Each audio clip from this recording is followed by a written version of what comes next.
Na sessão anterior, a gente estava conversando sobre coesão interpessoal e o professor Robson apresentou uma definição sobre o que seja mais especificamente a tal da coesão. Mas nesse momento da definição, ele acabou que utilizou duas palavras e que seria interessante a gente descobrir qual é a diferença entre elas. Então eu pergunto, professor, existe uma diferença entre coesão e conexão, já que conexão é uma coisa que se faz quando se tem a coesão? Nossa, isso não é um pouco complexo?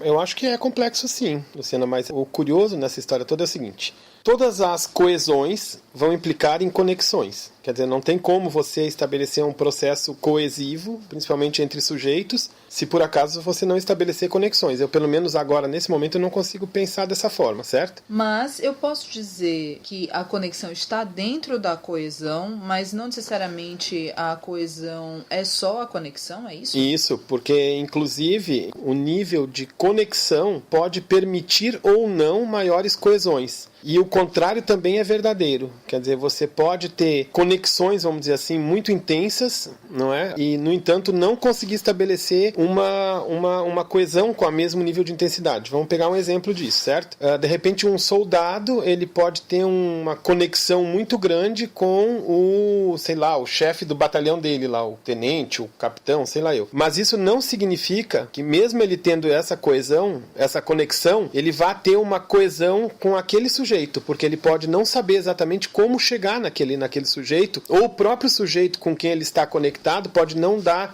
passagem, vamos dizer assim, para que essa coesão aconteça. Então, o que acontece? Você efetivamente tem conexão alta, porque há um regime hierárquico intenso, né? E ao mesmo tempo, você pode não ter uma coesão alta, porque na verdade aquilo ali está acontecendo por uma questão de interesse ou por uma questão de necessidade, entende? Então, esse interesse, essa necessidade pode não estabelecer, vamos dizer assim, uma coesão muito intensa numa conexão que teoricamente é muito forte. Então, o que vai estabelecer essa coesão no final das contas? A participação, no caso dos dois sujeitos, e essa participação dos dois sujeitos com o interesse de um pelo outro. Quando um se preocupa com o outro e o outro se preocupa com um, né, ou quando um se preocupa com a coletividade se preocupa com aquele um, então a gente pode dizer que nós temos grande probabilidade de ter uma coesão estabelecida de uma forma bastante intensa com um bom canal de conectividade. Então vamos ver se eu entendi.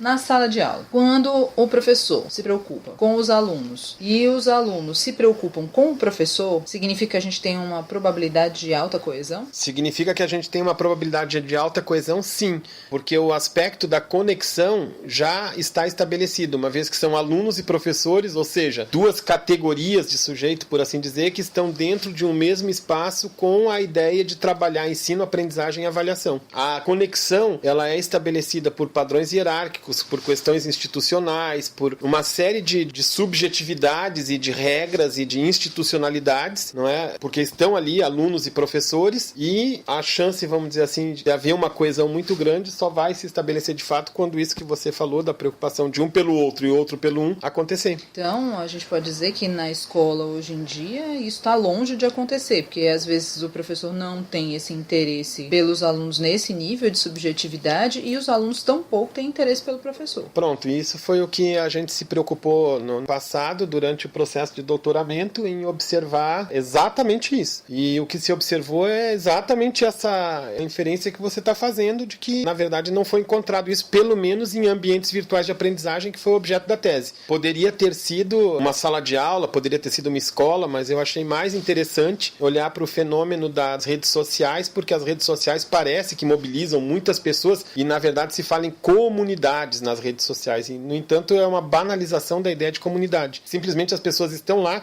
trocam ideias e fazem de conta que se preocupam umas com as outras. Muito bem, agora sim, você tocou num tema subjetividade, né? Já desde da primeira sessão. Então a gente vai dar uma pausa agora e na próxima a gente vai conversar sobre isso, essa questão da subjetividade.